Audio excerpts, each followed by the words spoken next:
প্রথমে আল্লাহ তাআলা বলেছেন ওয়া তিন, তিনের শপথ। তিন মানে তো আমরা জানলাম, তিন মানে ডুমুর। আল্লাহর হাবিব সাল্লাল্লাহু আলাইহি ওয়াসাল্লাম তিনি তিন ফল পছন্দ করতেন এবং এটা ডায়াবেটিক্সের জন্য ভালো, ডায়াবেটিক্স নিয়ন্ত্রণ করে। আমাদের বোনদের যাদের ইররেগুলার মেনস্ট্রুয়েশনাল পিরিয়ড হয় এটার জন্য এটা খুব ভালো এবং খুব স্ট্রেংথ স্টেমিনা আনে শরীরে। এটা জান্নাতের একটা গাছ। আদম আলাইহিস সালাম এবং হাওয়া আলাইহিস সালামকে যখন আল্লাহ বলেছিল ওয়ালা তাকরাবা হাযিহি শাজারাতা ফাতাকুনা মিনায যালিমিন, আদম এবং হাওয়া জান্নাতের সব জায়গায় যেতে মন চায় যাও, যা খেতে মন চায় খাও, এই নিষিদ্ধ গাছের কাছে যেও না, তাহলে তোমরা জালিম হয়ে যাবে। শয়তান এসে উল্টা বুঝালো, সে বলল তোমাদের খেতে নিষেধ করছে কেন জানো? আল্লাহ চায় না যে তোমরা জান্নাতে থাকো, আল্লাহ চায় এখান থেকে তোমাদের বের করে দিবে, কিন্তু তোমরা যদি এই গাছের ফল খাও আল্লাহ আর বের করতে পারবে না। দেখছেন শয়তানের অবস্থা?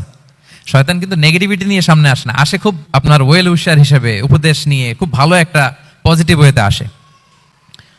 তো ওনারা খেয়ে ফেললেন এই নিষিদ্ধ গাছের ফল। খাওয়ার ফলে আদম আলাইহিস সালাম, হাওয়া আলাইহিস সালাম, ওনাদের গা থেকে জান্নাতের পোশাকগুলো ঝরে পড়ে গেল। এখন কি দিয়ে ওনারা ওনাদের প্রাইভেটকে ঢাকবেন? তখন ওনারা তাফসির ফি জিলালিল কোরআনে এসেছে যে ওনারা এই তিন গাছের পাতা নিয়ে নিজেদের প্রাইভেট ঢেকেছিলেন।